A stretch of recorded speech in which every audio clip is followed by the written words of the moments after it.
Hindi ko matandaan kung anong pahina, saang libro, saang batas nakasulat na pag-uuga-uga na ang tuhod mo, nanay, ako dapat ang magiging tungkod mo pabalik. Wala akong nabasang ganon. Pero alam ng sikmura ko, alam ng dibdib ko na sumisikip tuwing nakikita kitang hinahabol ang hininga mo pagkatapos maglaba ng damit naming magkakapatid. Nanay, natatandaan mo pa ba nung 3 taong gulang ako? Hinabol mo ako sa kalsada nang walang tsinelas dahil tumakas ako para bumili ng candy. Wala kang reklamo kahit sugatan ang paa mo. Ang tanong mo lang, anak, okay ka lang ba? May masakit ba sa'yo? Ngayon, ako naman. Ngayon, ako ang tatakbo. Hindi para sa candy, kundi para sa gamot mo. Para sa check-up mo. Para sa kamay mong nanginginig na hindi na kayang magtupi ng kumot. Walang kontrata na pinirmahan na nagsasabing pagputi na ang buhok mo, ako ang magsusuklay. Walang batas sa Pilipinas na nagsasabing pag malabo na ang mata mo, ako ang magbabasa ng reseta para sa iyo. Pero bakit ko hihintayin ang batas? Bakit ko hahanapin ang nakasulat kung buong buhay ko ikaw ang batas? Ikaw ang unang konstitusyon na natutunan ko. Artikulo 1, pag-ibig. Artikulo 2, sakripisyo. Artikulo 3, hindi ka iiwan kahit kailan. Nanay, pag nag-umpisa ka ng magkwento ng paulit-ulit sa nag-iisa mong alaala nung dalaga ka pa, hindi ako maiiritang makinig sa'yo. Kasi ilang taon mo rin akong tinuruang magsalita. Kahit ang sinasabi ko lang noon, ba at a.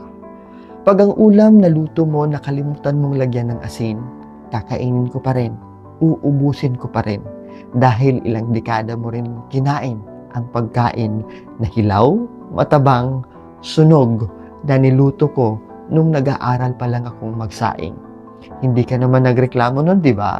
Ngumiti ka pa nga at sinabing, ang sarap anak. Sabi nila, may sarili na rin akong buhay. Tama, pero ang buhay na to, hiram ko lang sa'yo. 9 na buwan mo akong dinala ng walang sweldo. 3 taon mo akong binantayan sa gabi ng walang tulog. Buong buhay mo akong inuna ng walang kapalit. Kaya ngayon, ako naman. Pag sinabi mong nilalamig ka, ako ang unang magdadala ng kumot. Pag sinabi mong natatakot ka sa kulog at kidlat, tatabi ako sa iyo, hawak ang kamay mo, tulad ng ginagawa mo nung bata pa ako. Hindi kasi utang, nanay, hindi bayad ang pag-aalaga sa magulang na tumatanda. Hindi ito transaksyon, hindi resibo, hindi kwenta. Ito ay pagsamba. Ito ay pagkilala na minsan sa buhay natin, naging Diyos ka sa akin. Tagapagligtas sa lagnat, tagapagpatawad sa kalokohan, tagabigay ng lahat kahit wala ka nang matira sa sarili mo. Kaya ngayon, kahit walang nakasulat, kahit walang batas, kahit walang multa, kahit walang kulong, aalagaan kita, bubuhatin kita, iibigin kita hanggang sa huling hininga mo, tulad ng pag-ibig mo sa akin nung unang hininga ko. Dahil nanay, sa mundong ito na puro kontrata at kondisyon, ikaw ang nagturo sa akin ng isang bagay na walang expiration. Na ang tama ginagawa hindi dahil kailangan, kundi dahil ikaw ang nanay ko at ako anak mo. At sapat na yon para habang buhay.